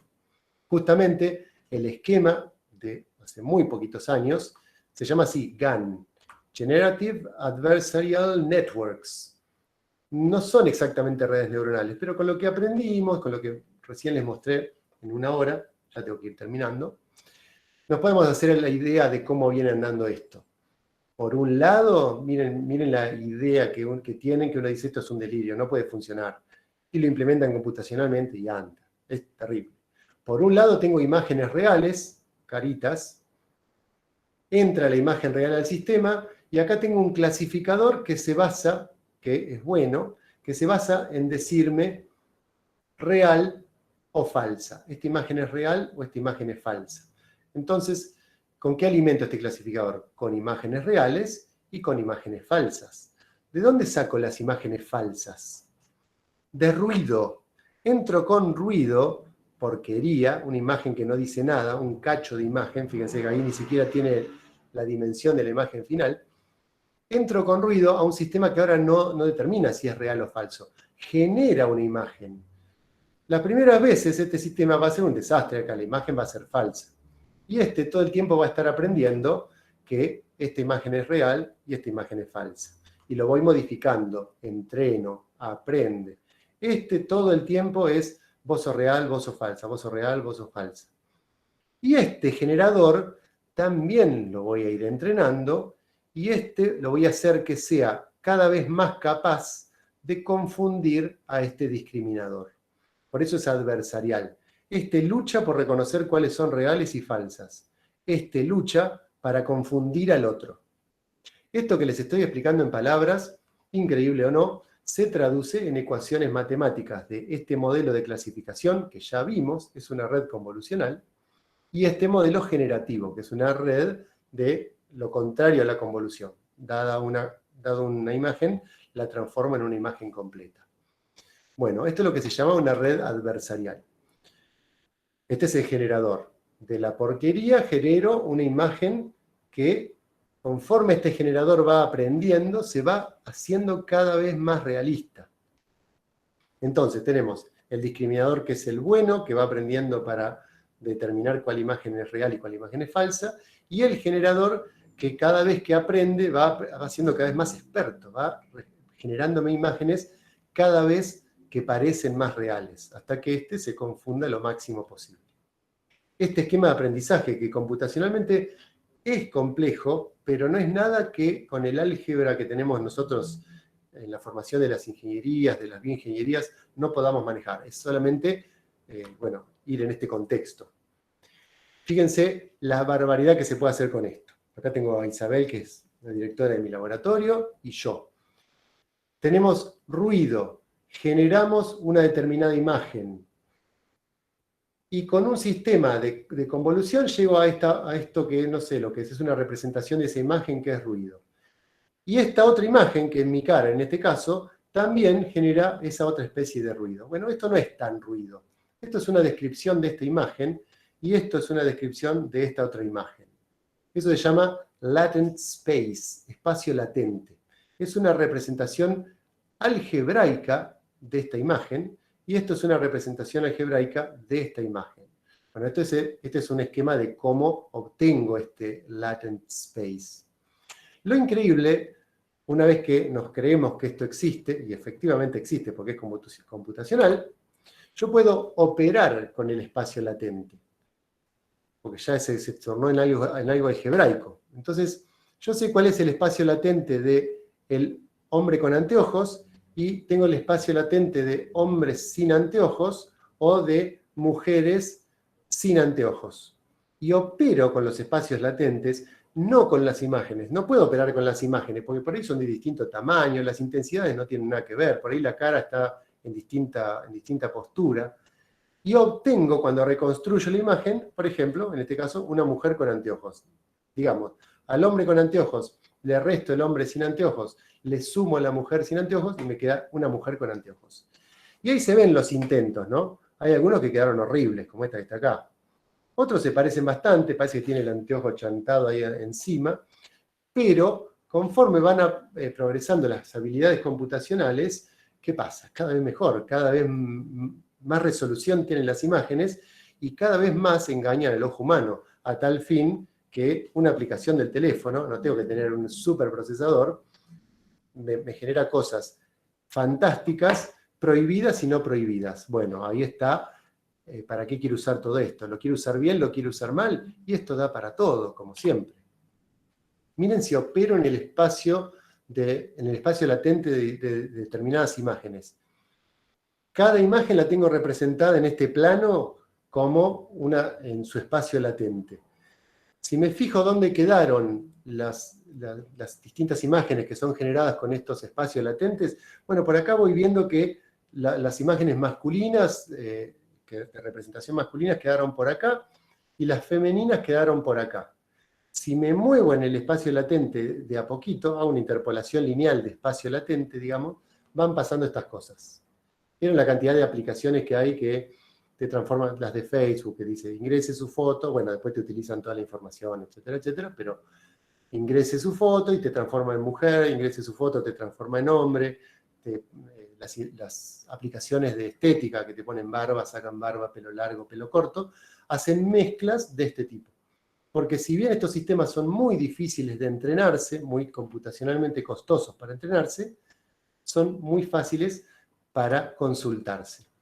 Entonces, miren la evolución de la generación de caras. En el 2014, no digo hace 18.000 años, estoy diciendo hace muy poco tiempo, teníamos estas formaciones de imágenes y evolucionan a esto, que ya no puedo distinguir si este hombre existe o está generado por una computadora. Y lo mismo los tamaños, ¿no? Empecé con tamaños mínimos y ahora tengo una señal Full HD, 4K, bueno, 4K en tiempo real, será lo que sigue, y así sucesivamente. Y no tiene límites esto. ¿Cuál es el límite? Mucho dato, mucha capacidad computacional. No la tenemos todavía en casa, pero sí la tienen bueno, los grandes de los sistemas informáticos, Google, Facebook, todos esos. Bueno, hay miles de estas redes de GAN que justamente es lo que nos va diciendo cómo va mejorando todo esto. Ya no sé lo que nos depara el año que viene, vamos a ver con qué nos sorprenden los que siguen. Miles de tipos de GANs. ¿Qué significa esto? Ya está, no voy a estudiar esto nunca porque nunca voy a alcanzar a aprender todo. No, nunca vas a alcanzar a aprender todo, pero sí vas a alcanzar a aprender alguno y otros aprenderán otro, y eso es el conocimiento humano en estos tiempos. No hagamos más chistes con el deepfake y eso, usémoslo para algo más bioingenieril, porque esta charla se llamaba Aplicaciones en Bioingeniería. Miren lo que puedo hacer. Generar nuevas imágenes de resonancia magnética, en este caso, a partir de miles de imágenes de resonancia magnética que estaban movidas en foco, digamos, por movimiento del paciente, o porque pasó algo en el equipo, o lo que sea. Esta imagen es generada en base a esta, pero fíjense la generación, cómo quedó la nitidez de esta imagen. Queda impecable, sin cambiar los detalles, por supuesto, anatómicos que tenía la imagen original. Entonces, en vez de usarlo para pavadas, para ver si soy más viejo o más joven, lo utilizo para mejorar un estudio que quizás salió carísimo, no lo puedo volver a hacer, y con procesamiento de imágenes hiper avanzado con una red de este tipo, lo logro alcanzar. Y acá tenemos un PET, el PET es tomografía de emisión de positrones, que normalmente son imágenes muy feas, tienen mucho ruido, pueden ser color también, bueno, pseudo color, y al reconstruirlas con este tipo de redes, o de sistemas, es más que una red esto, me encuentro con una nitidez muy superior, en estudios que aparentemente no veía nada. Miren, esto es reducción de ruido en tomografía computada, que está hecha con una dosis mínima de radiación, que el problema que tiene es justamente eso, la dosis tan baja. Se ven mucho los rayos. Entonces quizá para el diagnóstico esto influye un poco. Bueno, con un buen procesamiento, con una GAN, obtengo estas cosas. Las referencias de esto no son cosas que yo inventé. Bueno, estas últimas no las hice yo, pero sí son artículos que son de los últimos meses, de los últimos años, del 2017, que uno puede comprender cómo operar con ellos. A nivel ingenieril bioingeniero que quiere trabajar en investigación, quizá no tengo el conocimiento íntegro de todo lo que pasa dentro de la GAN, de todo esto, de todas sus etapas, pero sí puedo trabajar igualmente si tengo una buena capacidad computacional. Lo mismo para trabajar con pedacitos de la imagen, con contraste o sin contrastes. Sepan que mucha gente no tolera el contraste, que es lo que te inyectan cuando te hacen una tomografía o una resonancia, en este caso son tomografías, y lo que hace esto es estimar cómo quedaría la misma tomografía que no tenía contraste, partiendo de una tomografía, aprendiendo con tomografías que sí son con contraste. Es decir, viene el paciente, le hago el estudio tomográfico sin contraste, y el sistema me lo transforma como si le hubiera aplicado el contraste. ¿Cómo aprendió esto? Otra vez, miles de tomografías con contraste y el mismo paciente sin contraste. ¿De dónde saco esos datos? Y de protocolos, ¿no? El paciente tiene que estar de acuerdo, bla, bla, bla, y se tiene que bancar las dos tomografías con contraste y sin contraste. Miles, no 2 o 3 nada más, miles. Esto es del 2019.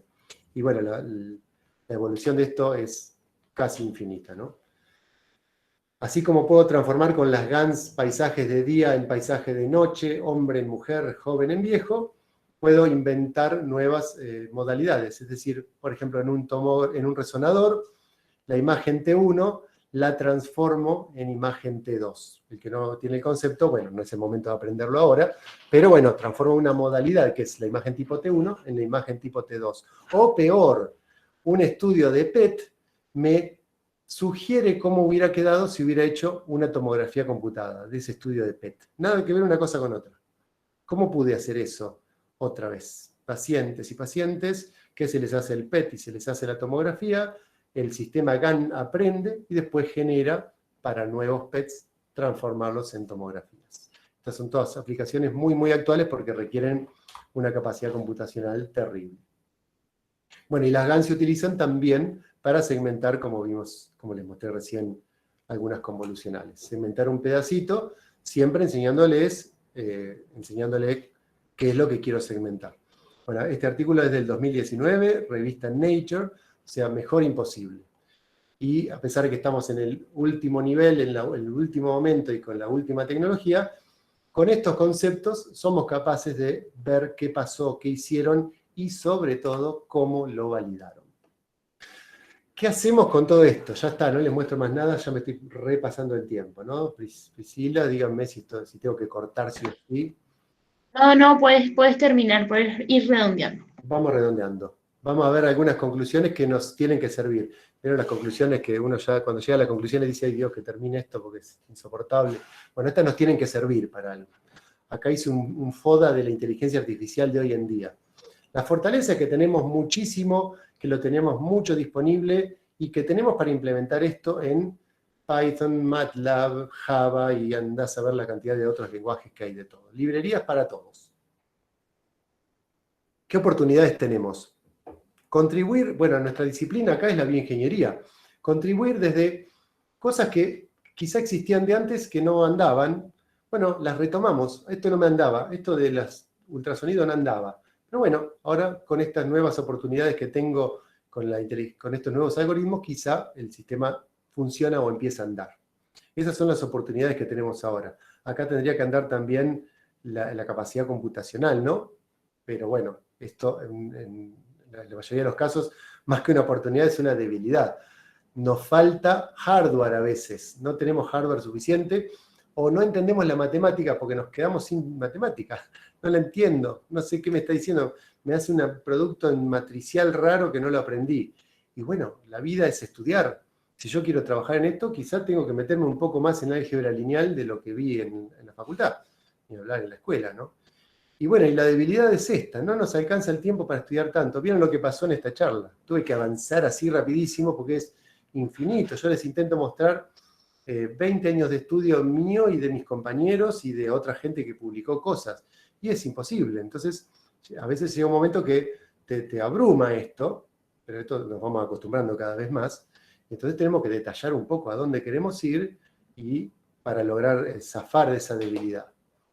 ¿Y cuáles son las amenazas? Muchas. Hay que tener cuidado. Por eso hay que transformarse en experto usuario, les digo yo, al que intenta trabajar en esto. El overfitting. Guarda, si entreno, dejo esto 20 meses entrenando, el error de entrenamiento va a ser fantástico. Pero no me va a servir para nada esto. No me va a servir para nuevas cosas, no me va a servir para generalizar. El overfitting no es algo... busquen overfitting después en la red, van a ver que tienen hasta el rap del overfitting, canciones, gente desesperada actuando del overfitting, porque es así, es lo que hay que evitar. El otro problema es si confiamos mucho en los softwares, implementaciones que tienen errores.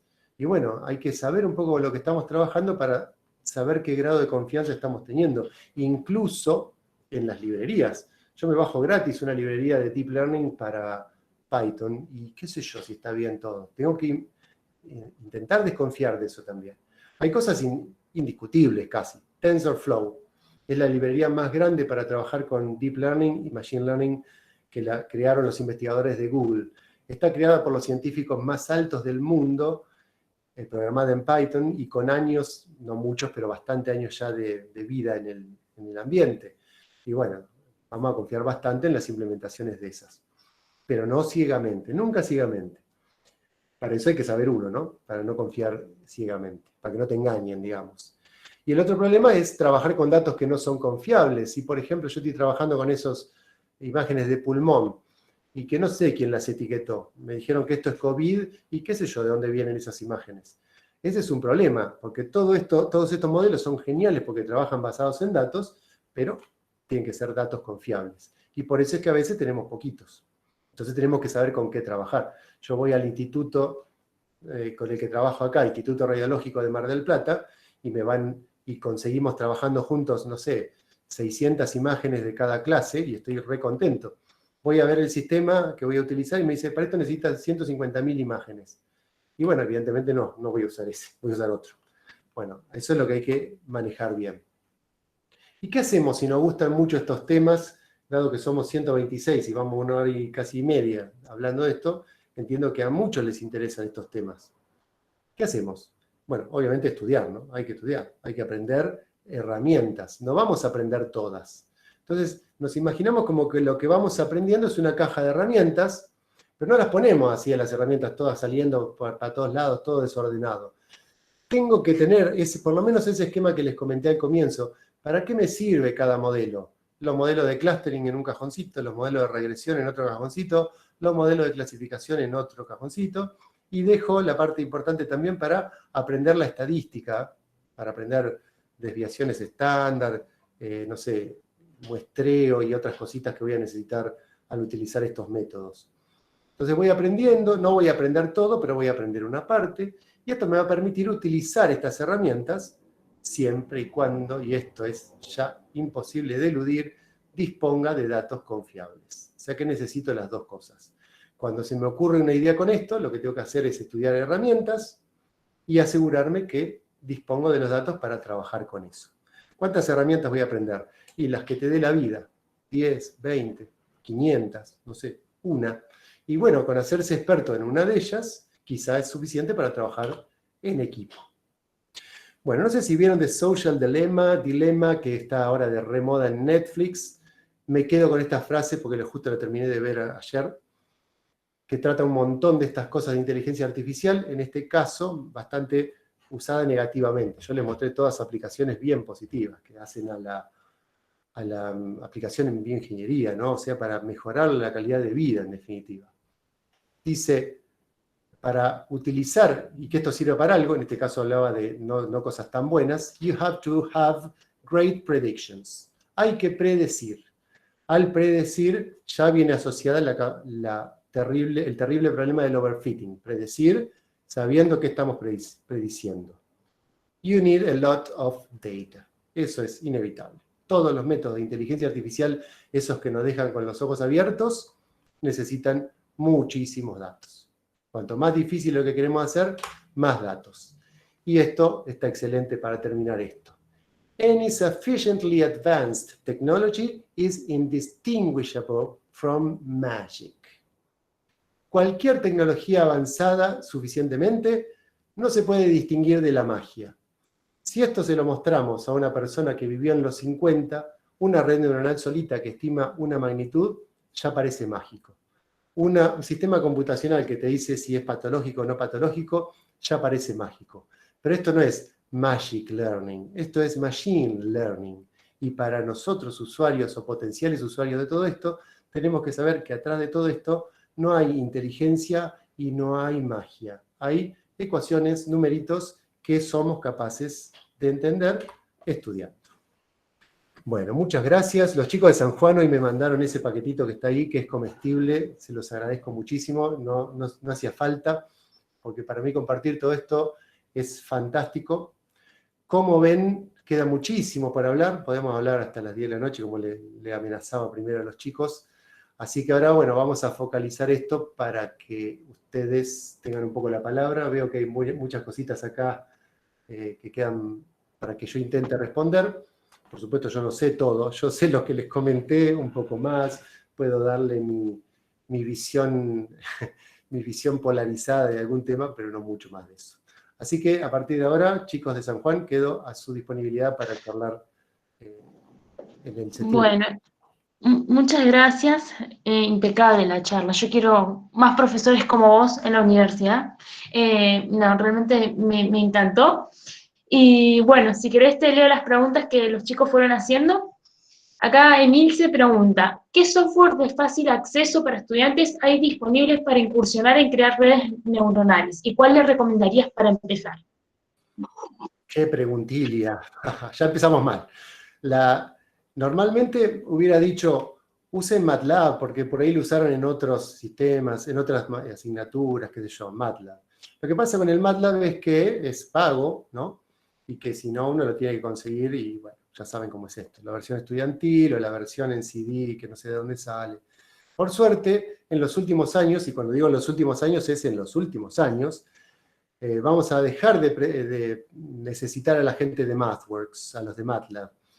Yo creo que se está imponiendo y a pasos agigantados el Python como lenguaje, pero es un lenguaje de programación, es cierto que es un lenguaje de programación, pero es un lenguaje de scripting casi.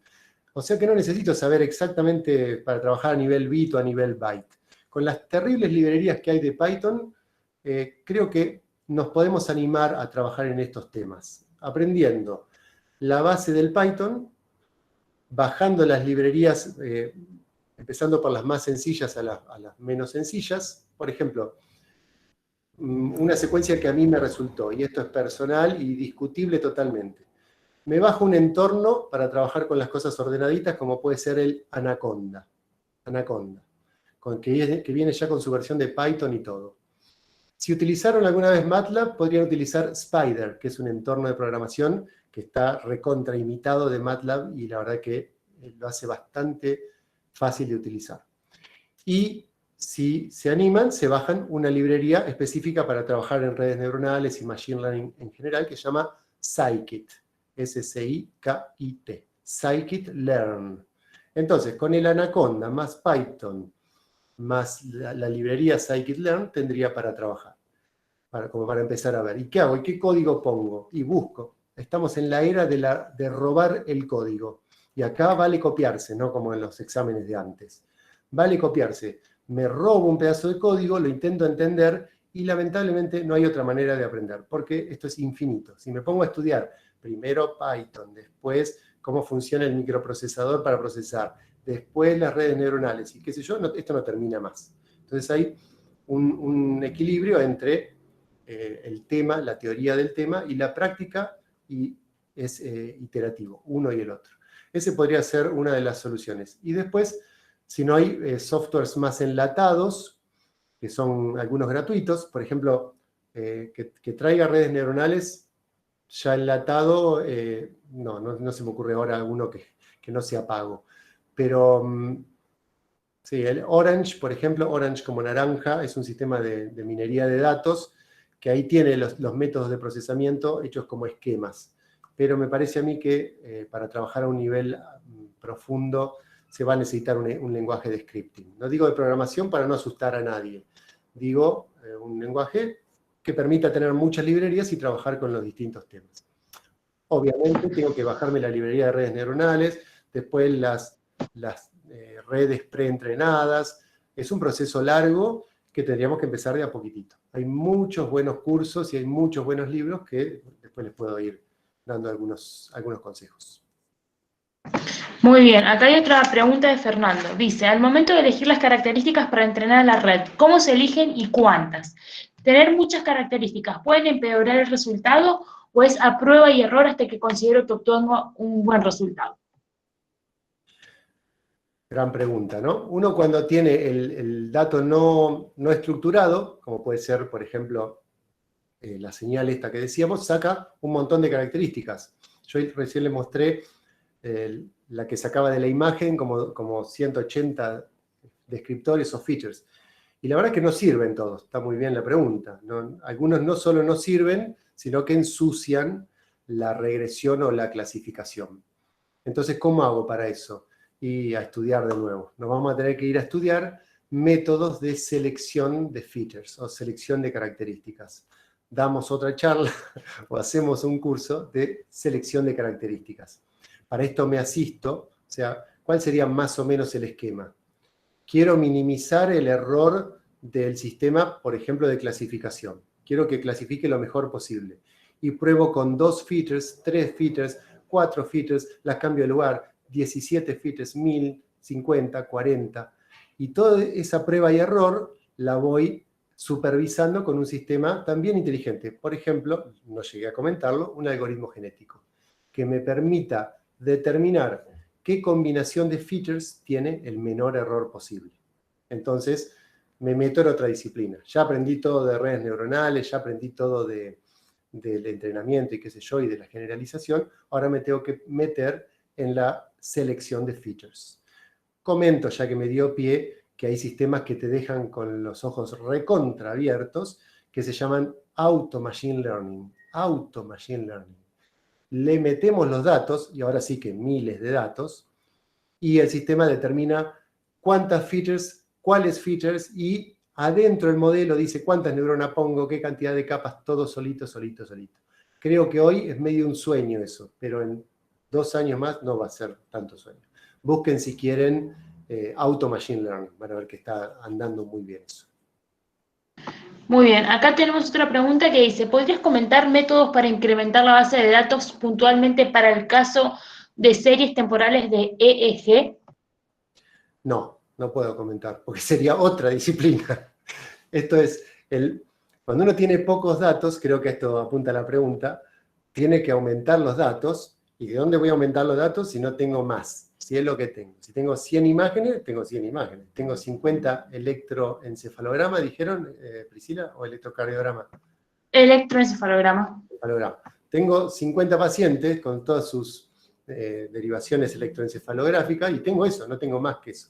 Bueno, hay métodos que me permitirían incrementar esa cantidad de información haciéndole pequeñas variaciones con cuidado, digamos. Por ejemplo, agregando cierto tipo de ruido, generando nuevos patrones electroencefalográficos que sean realistas, no que sea cualquier porquería, que sean bien realistas, y para eso tendríamos que acudir a sistemas de generación. O sea, uno trivial sería a los que tengo, los voy deformando, los cambio en tiempo, los cambio en amplitud, les agrego ruido, pero si quiero apuntar muy, muy alto, puedo utilizar un tipo de red generativa, tipo las últimas que vimos para imágenes, que generen señales.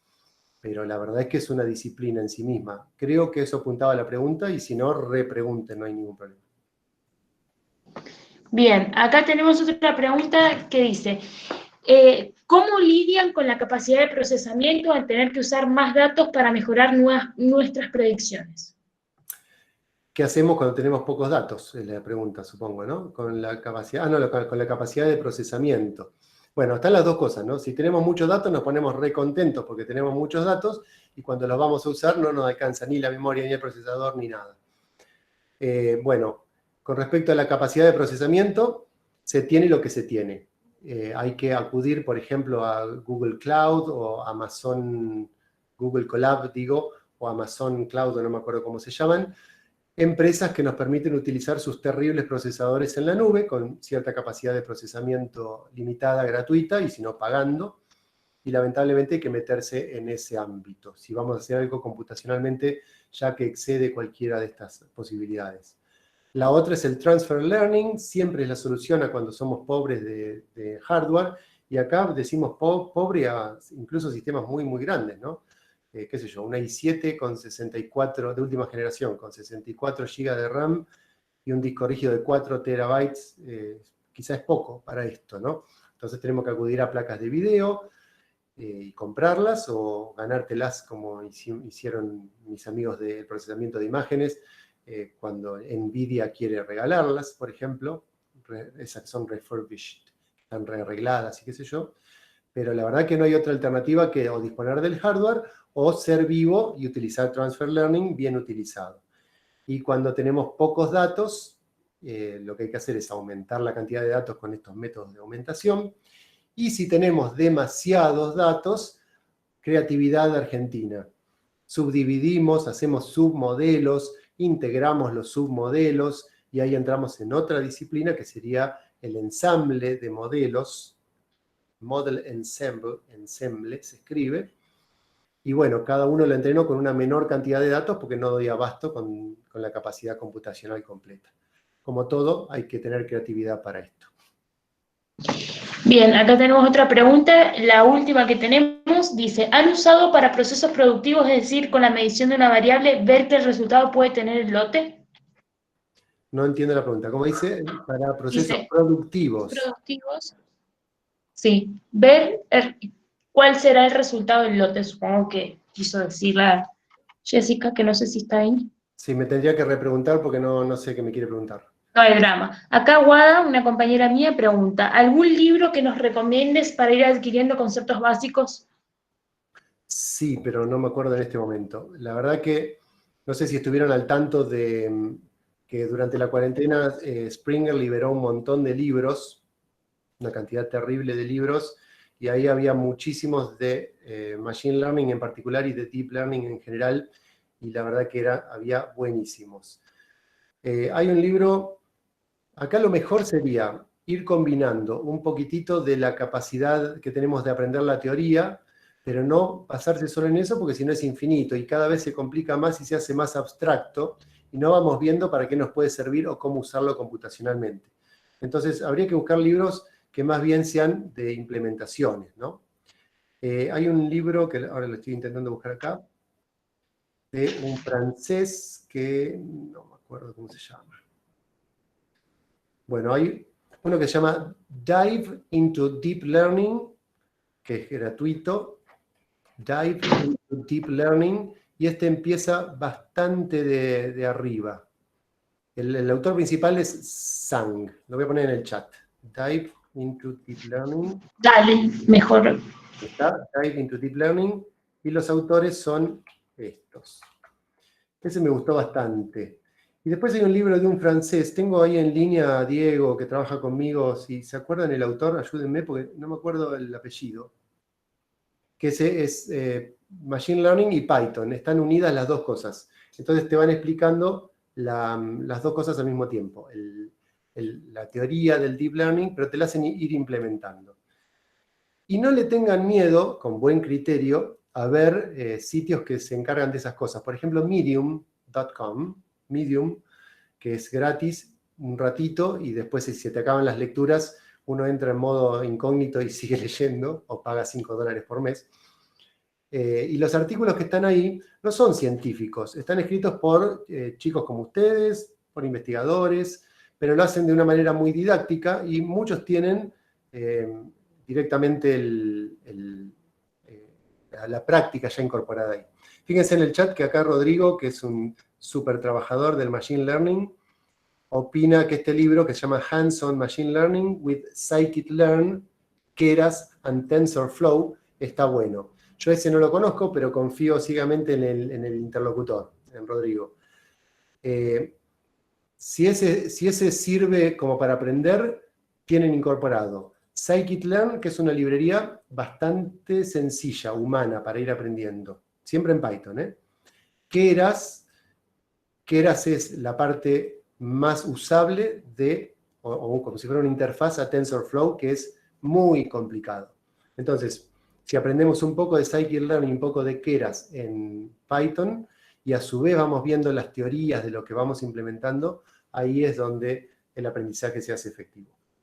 Reitero, no descarten los artículos de divulgación. En medium.com yo he aprendido muchas cosas y ahí le mando el primer golpazo, por ejemplo, para aprender qué es una red neuronal o cómo funciona el algoritmo de entrenamiento de una red neuronal, y después paso a libros un poco más jugados en la medida que el cerebro, el tiempo y la capacidad de estudiar nos van dejando. Muy bien, acá tenemos, bueno, voy a hacer las últimas dos preguntas. ¿Hay alguna comunidad de investigadores en Argentina para comparar resultados? Para comparar resultados de los distintos métodos, se referirá, supongo, Cristian. No hay una comunidad muy bien organizada. Siempre me llamó la atención eso, estaría buenísimo. Acá el tema de la colaboración acá es fundamental, la verdad que es fundamental. No, se supone que para eso están los congresos, ¿no? Que uno presenta sus trabajos para que los demás opinen, no para que los demás digan que es feo, para que los demás opinen y colaboren un poco en eso. Pero no hay una comunidad bien armada. Sí hay, por ejemplo, IEEE tiene la Sociedad de Inteligencia Computacional y tiene su capítulo en Argentina. Ahí nos conocemos casi todos, digamos, los que trabajamos en este ámbito, y como que tenemos a quién acudir. Pero lo cierto es que hay tanta aplicación que comparar los resultados es un desafío muy genérico, ¿no? La respuesta es que, por lo menos yo no conozco una comunidad cerrada de investigadores. Sí por ámbitos, ¿no? Sé quienes trabajan en inteligencia artificial, en bioingeniería, nos comunicamos entre nosotros, compartimos alguna experiencia, pero no así con nombre, digamos. Bien, bueno, la última pregunta para cerrar dice, para artefactos, ¿es recomendable utilizar el filtro de Kalman? Buena pregunta. Paulina, nos viene desde afuera la pregunta. No corresponde a inteligencia artificial el filtro de Kalman en principio, pero por supuesto que sería, no me voy a meter en el tema ahora, ¿no? Sería una de las alternativas más recomendables. Artefacto, para los que no están en tema, se le llama cuando hay un pedazo no deseado en una imagen o una señal. La respuesta es que sí, el filtro de Kalman puede llegar a ser un extractor de artefactos grande. Bueno, pero en este ámbito de la inteligencia artificial, la verdad es que tenemos muchísimas otras formas de sacar ese, que en definitiva es un ruido, es algo no deseado. Hay métodos ya de inteligencia artificial, como el que le mostré para sacar el ruido en una tomografía, que se pueden utilizar para ganarle incluso el filtro de Kalman, hinchando por la inteligencia artificial, ¿no? Sí. Bueno, y después tenemos un montón de mensajes que dicen que muchas gracias, que felicitaciones por la charla. Y hay uno que me gustó mucho que dice que, bueno, que necesitamos más profes como vos, eso estamos todos de acuerdo. Realmente un placer haberte tenido, haberte podido escuchar, y muchas gracias a todos los que nos hicieron el aguante y compartieron con nosotros esta charla tan interesante. Ahí les dejamos en el chat un link para certificados. Nosotros vamos a estar generando certificados de todas las personas que participaron, y estaría bueno que lo completen para también saber si les gustó la charla y demás, y ver qué actividades generamos para el futuro. Estoy leyendo, ya están escribiendo la... Sí, la profe Nati López, bueno, ahí está escribiendo. Realmente, bueno, muchas gracias a todos. Gustavo, un placer, y estamos en contacto. Igualmente, si quieren hacer contacto conmigo, obviamente no se puede responder. Estas charlas a veces despiertan muchos intereses, pero bueno, sepan que somos gente que trabaja en esto y que podemos por lo pronto ayudarles a seguir una línea, no a trabajar juntos, porque sería imposible trabajar todos, ¿no? Pero sí a seguir una línea y a guiarlos en qué leer o que vaya por ese lado. Bueno, el agradecido soy yo por el regalito que me mandaron. Solo por eso hice todo esto. No, mentira. Gracias a las cosas que voy leyendo, veo que a muchos les ha gustado este compartir. Gracias por lo que dicen mis alumnos, voy a llorar en cualquier momento. Gracias por lo de ojalá hubiera más profesores como yo. Los que tenemos la vocación, además de científica, docente, es lo mejor que nos pueden decir. Realmente, muchísimas gracias a ustedes, ha sido un recontra placer.